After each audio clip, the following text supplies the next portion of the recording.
Hello students, I am Rinki. From today I will provide you videos for class 10th on revised syllabus of mathematics. So let us start from chapter 1.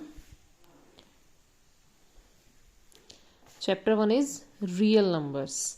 So chapter 1 का जो हम लोगों का first topic है वो है fundamental theorem of arithmetic. अब देखिए फंडामेंटल थ्योरम ऑफ अर्थमेटिक हम लोगों को क्या कहती है. Every composite number can be expressed as a product of primes. अब हमारे पास यहाँ पे एक वर्ड आया है कंपोजिट और सेकंड है primes. Every composite number can be expressed as a product of primes and this factorization is unique. कि हम लोग हर एक कंपोजिट नंबर को क्या है प्राइम के प्रोडक्ट में हम उसको क्या है रिप्रेजेंट कर सकते हैं. और जो फैक्टराइजेशन होती है वो क्या होगी, यूनिक फैक्टराइजेशन होगी apart from the order in which the prime factor occurs. सिर्फ ऑर्डर अलग अलग हो सकता है, ऑर्डर उनका डिफरेंट मिल सकता है हम लोगों को. बाकी जो उसके फैक्टर्स बनेंगे जिन फैक्टर्स के प्रोडक्ट में हम उसको रिप्रेजेंट करेंगे वो क्या होगा, वो यूनिक होगा. अब देखिए प्राइम और कंपोजिट पे बाद में चलते हैं, पहले मैं आपको ये चीज़ दिखाती हूँ कि इसका मीनिंग क्या है कि फैक्टराइजेशन इज यूनिक फैक्टराइजेशन का क्या मीनिंग है यहाँ पे. देखिए हमने एग्जांपल 18 और 15 का लिया है. अब हम लोग अब तक प्राइम फैक्टराइजेशन करते आए हैं. 18 को हम सबसे पहले 2 9 ज़ा 18, 3 3 ज़ा 9, 3 1 ज़ा 3. अब हम 18 को कैसे राइट कर सकते हैं. 18 is equal to 2 multiply 3 multiply 3. ये काम आप 4th 5th क्लास से करते आ रहे हैं, ठीक है. अब देखिए यूनिक रिप्रेजेंटेशन का मीनिंग क्या है and apart from the order का क्या मीनिंग है. हम इसको ऐसे भी तो राइट कर सकते हैं 3 मल्टीप्लाई 2 मल्टीप्लाई 3, या हम इसको ऐसे भी राइट कर सकते हैं 3 मल्टीप्लाई 3 मल्टीप्लाई 2.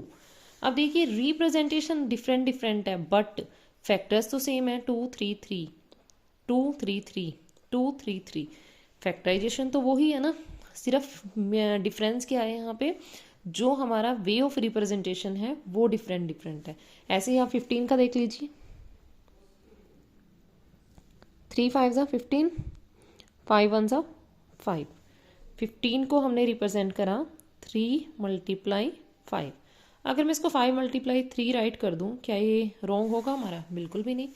तो यहाँ पे भी क्या है, फैक्टर्स तो 3 और 5 हैं, जिन प्राइम्स की मल्टीप्लाई में हमने इनको रिप्रेजेंट करा है वो प्राइम तो हमारे 3 और 5 ही हैं, बट डिफरेंट क्या है, वे ऑफ रिप्रेजेंटेशन. इन्होंने यही कहा है apart from the order in which the prime factor occur, कि जिस वे में हम उनको राइट कर रहे हैं ना सिर्फ वो वे अलग अलग हो सकता है, but fundamental theorem of arithmetic के अकॉर्डिंग जिस भी कंपोजिट नंबर को हम रिप्रेजेंट कर रहे हैं एक्सप्रेस कर रहे हैं प्रोडक्ट ऑफ प्राइम्स के, वो रिप्रेजेंटेशन क्या होगी, यूनिक होगी. वो फैक्टर्स क्या होंगे, यूनिक होंगे. अब देखिए यहाँ पे 2 वर्ड आए हैं प्राइम और कंपोजिट. वैसे तो हम लोग 4th 5th क्लास से प्राइम कंपोजिट पढ़ते आ रहे हैं, बट जो भी वीडियोस अब आपको मिलेंगी उनमें जो भी वर्ड हम यूज़ कर रहे हैं हर एक चीज़ को मैं आपको एक्सप्लेन करूँगी, क्योंकि आप लोगों को फिर दोबारा गूगल पे जाके वो चीज़ सर्च नहीं करनी पड़ेगी. ऐसे स्टूडेंट भी हैं जो शायद इनको रिकॉल ना कर पा रहे हों. So prime number are the number that have only 2 factors, 1 and the number itself. Prime number वो नंबर है जिनके सिर्फ 2 फैक्टर्स होते हैं, एक तो 1 होगा और एक वो खुद होंगे. या हम ये कह सकते हैं कि सिर्फ वो 2 नंबर्स की टेबल में आएंगे, एक 1 की टेबल में आएंगे और एक खुद की टेबल में आएंगे. जैसे 2 है, 2 किस किस पे डिवाइड होता है, 1 पे और 2 पे. 3 किस किस पे डिवाइड होता है, 1 पे और 3 पे.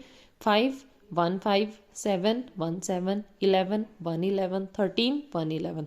तो इनके कितने सिर्फ 2 फैक्टर्स हैं, ओनली 2 फैक्टर्स हैं इनके पास. 1 1 है और सेकंड फैक्टर कौन है, ये खुद है अपना सेकंड फैक्टर. ऐसे ही कंपोजिट नंबर्स क्या होते हैं, composite number are number that have more than 2 factor. इनके पास 2 से ज़्यादा फैक्टर होंगे. देखो 2 फैक्टर्स तो कौन बन जाएंगे, एक 1 बन जाएगा और एक नंबर खुद बन जाएगा.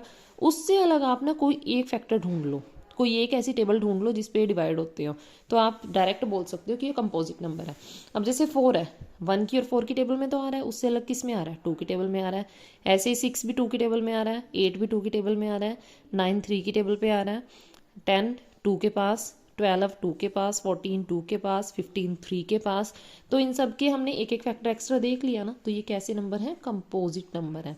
अब एक चीज़ आप लोगों को ध्यान रखनी है, इवन ओड होता है, जितने भी इवन नंबर हैं सिर्फ 2 को छोड़ के, 2 एक इकलौता इवन नंबर है जो प्राइम है, 2 के बाद जितने भी इवन नंबर हम लोग लेंगे वो सारे क्या होंगे, हमारे कंपोजिट नंबर होंगे।